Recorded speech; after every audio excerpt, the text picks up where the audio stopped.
Ya, saya sudah bilang kepala sekolah kita periksa.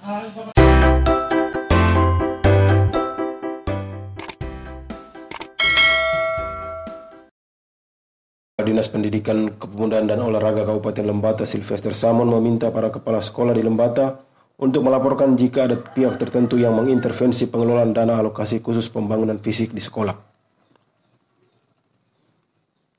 Pernyataan ini disampaikannya dalam kegiatan sosialisasi tentang Peraturan Presiden Nomor 88 Tahun 2019 tentang petunjuk teknis penggunaan dana alokasi khusus DAK Fisik tahun 2020 dan Permendikbud Nomor 11 Tahun 2020 tentang petunjuk operasional penggunaan DAK Fisik bidang pendidikan tingkat Kabupaten Lembata tahun anggaran 2020. Kegiatan sosialisasi ini dilaksanakan di pelataran SMP Negeri 1 Nubatukan Selasa siang 16 Juni 2020.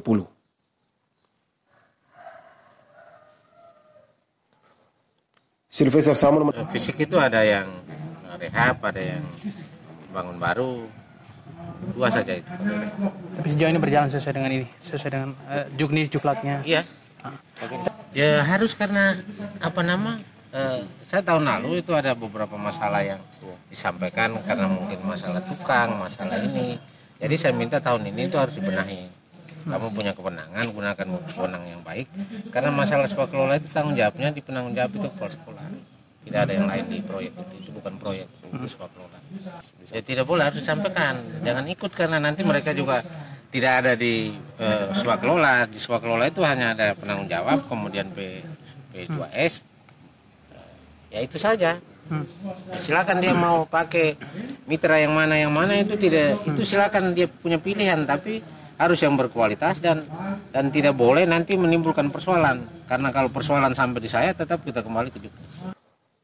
Sylvester Samon menegaskan pihaknya tidak akan bertanggung jawab dan akan menyerahkan sepenuhnya kepada kepala sekolah jika terjadi pengelolaan dana alokasi khusus fisik yang tidak sesuai dengan petunjuk teknis dari pemerintah.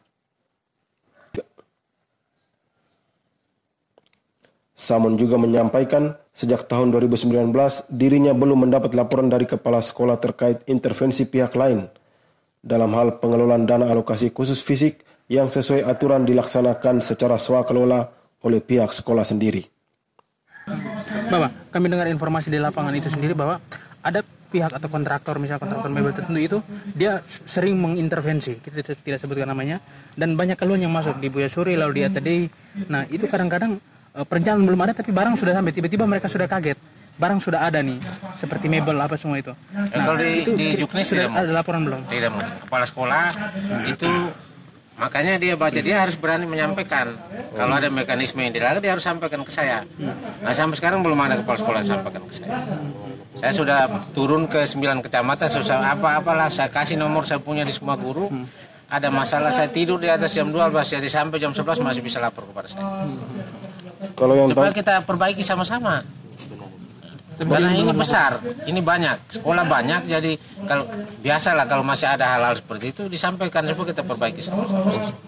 Bapak, kalau untuk yang tahun lalu ada catatan apa tentang apa kekeliruan di pengelolaan DAK untuk yang tahun kita lalu? Masalah administrasi, kebanyakan masalah administrasi yang kita belum bisa catat secara baik, tahapan-tahapan kita belum catat secara baik. Kalau masalah-masalah kecil seperti masalah upah tukang dan lain sebagainya itu yang juga bagian yang kita evaluasi untuk kita perbaiki. Karena ada yang sudah bayar semua, kemudian tukangnya tidak kerja lagi, kemudian jadi masalah untuk kepala sekolah. Kita wajib melindungi kepala sekolah dengan cara tidak perlu melakukan intervensi seperti itu. Itu penegasan ya Bang? Iya. Konsekuensinya apa kalau misalnya ada mitra ketiga, pihak ketiga yang sering melakukan ini? Ya saya sudah bilang kepala sekolah kita periksa. Penegasan Kepala Dinas PKO Kabupaten Lembata ini diharapkan menjadi peringatan bagi para kepala sekolah dan pihak terkait untuk tetap mengacu pada petunjuk teknis dan operasional dan tidak yang ingin mengambil keuntungan dari kegiatan swakelola dana alokasi khusus bidang pendidikan. TV Bekas berbagi cerita.